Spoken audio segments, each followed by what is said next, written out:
Okay, good morning. My name is Dr Sadujko. I'm from Canada, but I did my medical school in Poland at Poznan University of Medical Sciences. I'm currently a fourth year medical student, and today I'm going to be talking about myasthenia gravis.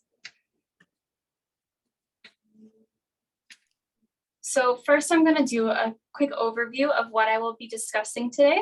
So first, I'm going to start off with a case that we saw in the clinic earlier, followed by the epidemiology, pathophysiology, clinical features, diagnostics, treatment, and lastly, some recent literature on the topic. So this is an example of a case that was seen with a patient who had proposed myasthenia gravis. So he was a 61-year-old male that presented to the clinic complaining of ocular muscle weakness in his left eye and double vision that began 8 weeks ago. So he reported an inability to open his eye fully and lid lag that progressively worsened throughout the day. He reported that wearing an eye patch improved his symptoms, and an acetylcholine receptor antibody that was taken previously was negative.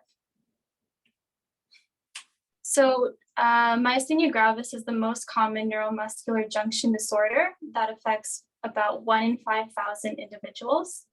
It's also more common in females rather than males, and it also has an onset that's much earlier in age. For females, usually between 20 to 40, and they also are increased association with a thymoma compared to males who usually have, you can see thymic atrophy, and it presents later in age, around 40 to 70. So now I'm going to talk about the pathophysiology of how this happens. So it is an autoimmune disorder where antibodies are present, and this disrupts the neuromuscular junction. So it prevents the propagation of synapses along this. So one of the most commonly tested antibodies is acetylcholine receptor antibodies. So these are IgG1 and 3 antibodies to the postsynaptic receptor. And this causes competitive inhibition of the receptor. So it prevents the acetylcholine from reaching the synapse and from binding to the receptor and producing the action potential. So as in the picture on the right, you can see on the left side, it's a normal neuromuscular junction with the end plate potential. And then on the right, you have the affected synapse in a patient with myasthenia gravis, and the end plate potential is reduced due to this. Mm-hmm. So in people who have generalized muscle weakness, 85% of the patients have these acetylcholine receptor antibodies, while only about 50% of those with the subtype that's predominantly ocular involvement have these antibodies. So there's 3 things that can occur that lead to the disorder. So first of all, you can have a functional blockade where the antibody prevents the normal acetylcholine from binding to the receptor. Second thing that can occur is cross-linking of the receptors, and then this causes internalization and degradation of the receptors, so there's decreased amount of the receptors on the surface. And the third thing that can happen is complement activation, in which a membrane attack complex forms, and then it disrupts the membrane. So another antibody that can be found in this disorder is a MuSK antibody. So these are IgG4 antibodies, and they have a disruption in this protein that affects adaptation and maintenance of the synapse. So as a result, you have damage and disassembly of the neuromuscular junction. There are other antibodies that can also be found in this, such as agrin or low-density lipoprotein, R-related protein 4 antibodies. Okay. So now I'm going to discuss some clinical features. These are just 2 paintings that I found that kind of resemble the clinical features that people can present with for the disease. So on the left, there's a painting from 1915 that's supposed to indicate the early symptoms of ocular myasthenia gravis. And on the right is a painting that represents how the patient's perception of the symptoms. So the diplopia, the drooping of the eyes, and the double vision that can occur. So there are two main types of myasthenia. So there is an ocular type that mainly affects the muscles around the eye and the eyelid. And there's also a generalized type, which affects all skeletal muscles. So the main characteristic occurrence of this is that with usage and as the day progresses, the symptoms get worse. So some of the muscles that can be affected are the eye muscles, and this will lead to drooping of the eyelids or ptosis, diplopia, and blurred vision. Also, bulbar muscles can be affected, causing slurred speech and problems with swallowing or chewing. Proximal muscle weakness can also occur. It affects smaller muscles more than it does larger muscles. So the patient may present with problems climbing stairs or sitting up from a chair or combing their hair. And lastly, it can also affect respiratory muscles, causing dyspnea. And this is a main cause of mortality in these patients. So also a few aggravating factors, like I mentioned before, increased usage is going to worsen the symptoms. Also stress, infection, and some medications such as muscle relaxants, beta blockers, benzodiazepines, and so on.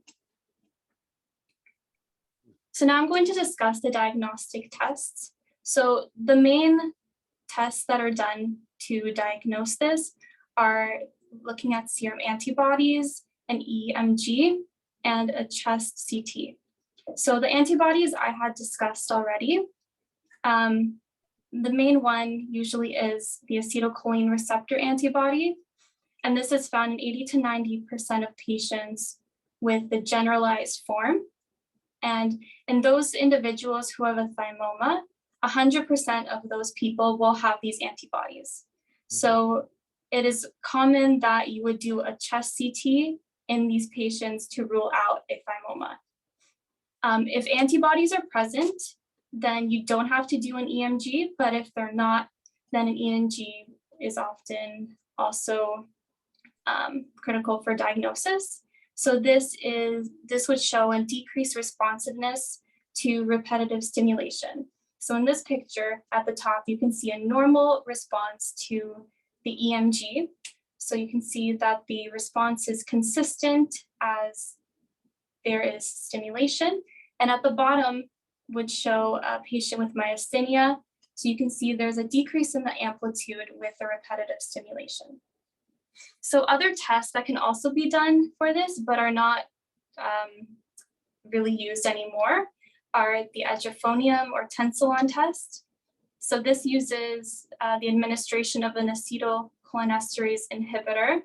So this would increase the amount of acetylcholine in the synapse, preventing its degradation, and would lead to a rapid improvement in symptoms. However, this also has a high false positive rate. An ice pack could be placed on the eye for patients who have ocular symptoms, and this can temporarily improve their symptoms. Another thing that can be done is called Simpson's test, where you have the patient look upwards for about a minute without moving their head. And then due to the usage of the ocular muscles, the fatigue and the symptoms in their eye worsen. So now I'm going to discuss treatments, and the main first-line treatments right now for patients with myasthenia gravis are cholinesterase inhibitors, glucocorticoids, and a thymectomy. So for the cholinesterase inhibitors, usually it's prostaglandin, and the onset of symptom improvement, it works within minutes. Glucocorticoids are often used in addition to this. However, they have a lot of side effects, and it takes about 2 to 8 weeks for their effect to be noticed. Also, a thymectomy has been found to be beneficial even if a thymoma is not present, but it has a long time for you to notice any differences with clinical improvement not occurring until months to years after the surgery. It's also not really recommended for those with primarily ocular subtype. So additional treatments that could be used would be immunosuppressants such as azathioprine. However, because of the side effect profile, you're going to have to do continuous blood studies looking at the CBC for possible pancytopenia, or it could cause damage to the liver, so you want to make sure you're checking the LFTs. Also, cyclophenolate mofetil or cyclosporins can also be used.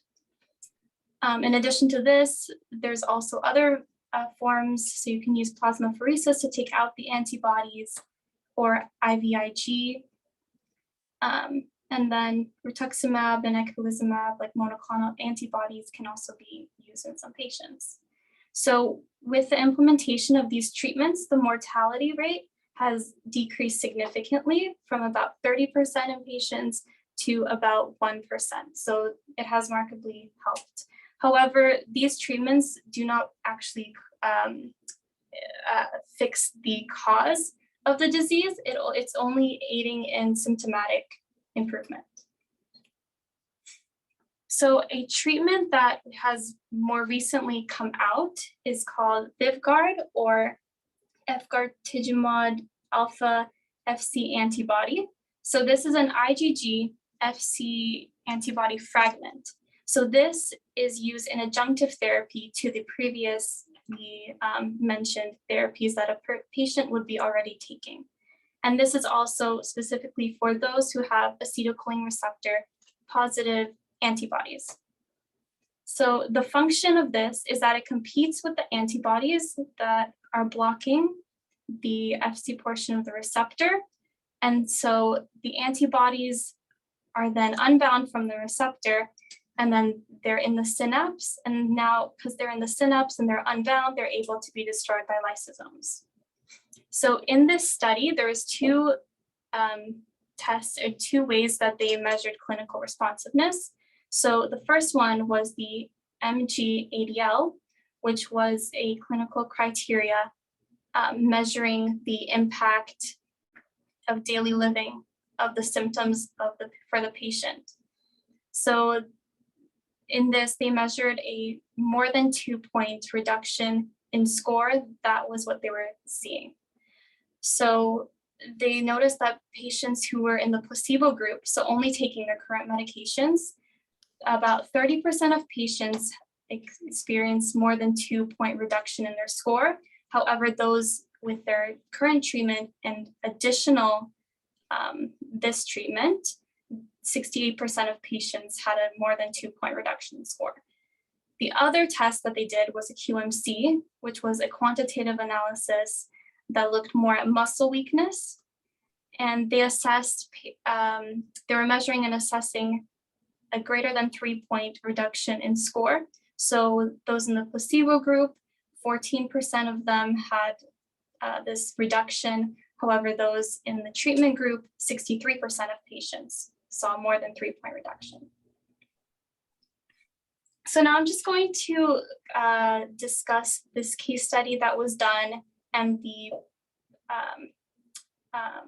proposed influence of IL-17 pathway on the pathogenesis of myasthenia gravis. So in this case, a 55-year-old female with steroid-dependent myasthenia presented with severe form of chronic plaque psoriasis. So after the failure of topical steroids, she was started on an anti-IL-17 antibody.